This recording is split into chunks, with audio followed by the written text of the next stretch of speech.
করেই জানা আছে, তাই বন্ধুত্বের চেয়ে বেশি আমি ছোট সাহেবের সঙ্গে নিজেকে অন্য কোনো সম্পর্কে কখনো জড়াবো না। আর আপনাদের সবার কাছে আমার অনুরোধ রইল,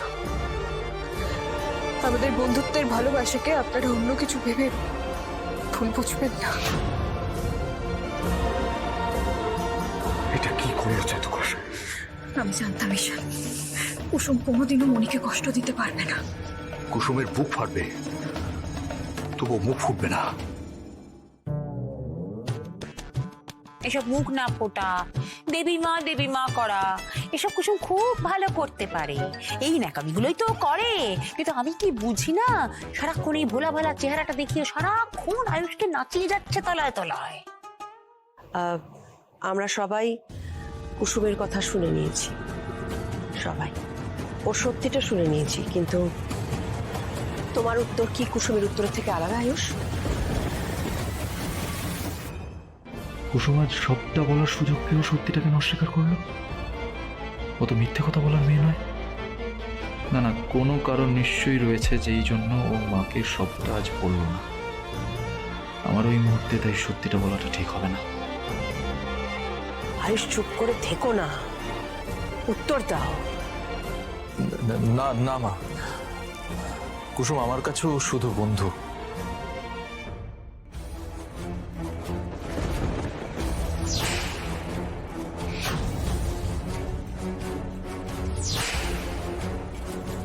শুনলে দাদা, শুনলে, বললাম না ওরা দুজনে শুধু বন্ধু, ওদের মধ্যে আর কোনো সম্পর্ক নেই।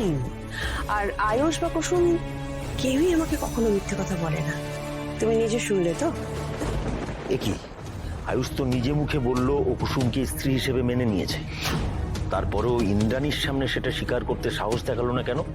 যাকে সব ভুল বোঝাবুঝি যখন মিটে গেছে, এবারে তাহলে আয়ুষ আর শ্রীতমার বিয়ের তোড়জোড়টা করি আমরা।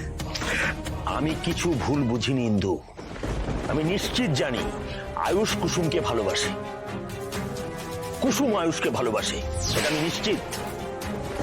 তবে আমি এইটুকু বুঝতে পারছি না যে তোর সামনে ওরা এইভাবে কেন মিথ্যে কথা বলছে। আমি বললাম তো তোমাকে দাদা, আমার ছেলেও আমাকে কখনো মিথ্যে কথা বলে না, আর কুসুমেরও কোনো সাহস নেই আমার সামনে দাঁড়িয়ে মিথ্যে কথা বলার। তুমি খুব ভালো করেই জানো ওদের এই গুণটার জন্য ওরা আমার কাছে সব থেকে বেশি প্রিয়।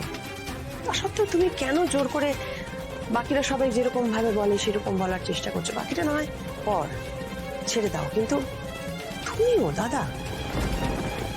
কিন্তু ইন্দু, আমি থেকে গেলেও যে আয়ুষ আর শ্রীতমাকে আশীর্বাদ করতে পারবো না।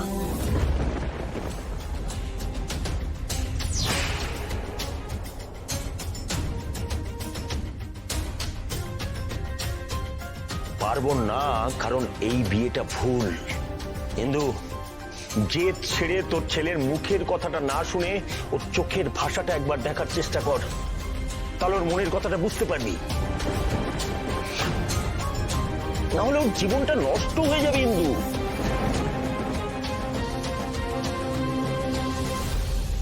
আয়ুষ আর কুসুম আমার সন্তানের মতো ইন্দু, তাই ওদের ভালো চেয়ে অভিমন্যু রায়চৌধুরী কথা দিচ্ছে ইন্দ্রাণী গাঙ্গুলিকে। আয়ুষের বিয়ে হবে, অবশ্যই হবে, কিন্তু সেটা কুসুমের সঙ্গে হবে, নইলে আর কারো সঙ্গে নয়।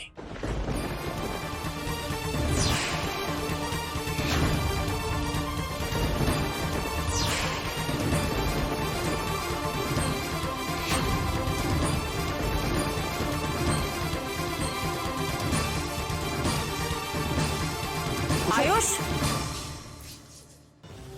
শাক দিয়ে মাছ ঢাকার দিন কিন্তু শেষ। এবার থেকে এই বেড়ালের নজর কিন্তু সারাক্ষণ মাছের দিকেই থাকবে, কথাটা মনে রাখি।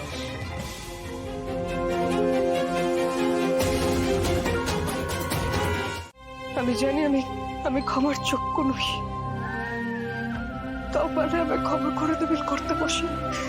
আজ আমার উপরে ভরসা রেখে আপনি দেবী মায়ের সামনে সব কথা বললেন, কিন্তু আপনার ভরসার আমি মান রাখতে পারলাম না।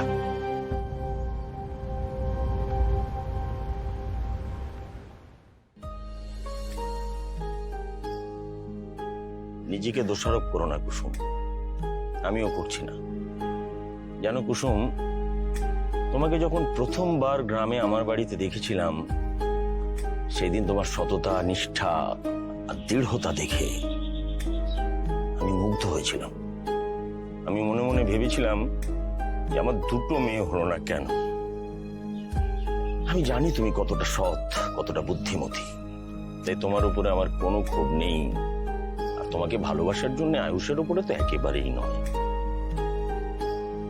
তোমার মতো মেয়েকে আয়ুষ পছন্দ করার জন্য আমি গর্বিত কুসুম, আমি সত্যি আনন্দিত। আমি তোমাদের ভরসা করি কুসুম, সারা জীবন করব। তাই আমি জানতে চাইবো না ইন্দ্রাণীর সামনে দাঁড়িয়ে তোমাদের ভালোবাসার কথাটা তোমরা কেন অস্বীকার করবে না। আমি জানি এর যথেষ্ট কারণ আছে, থাকাটাই স্বাভাবিক। শুধু একটা ছোট্ট উপদেশ তোমাকে আমি দেব। দেখো কুসুম, ভালোবাসার মানুষকে নিজেকে উজাড় করে দিয়ে শুধু ভালোবাসলেই হয় না কুসুম, তাকে আগলে রাখতে হয়, তার পাশে থাকার সাহস অর্জন করতে হয়। যেদিন তুমি সেই সাহস অর্জন করতে পারবে, আমি অভিমন্যু রায়চৌধুরী আবার একইভাবে তোমার পাশে এসে দাঁড়াবো, কথা দিলাম। কিন্তু আমি কেন সেই সাহস দেখাতে পারছি না, সেই কথা তো আপনাকে বলতে পারবো না কর্তামশাই। বললে যে আমার বাবার জীবন বিপদে পড়বে।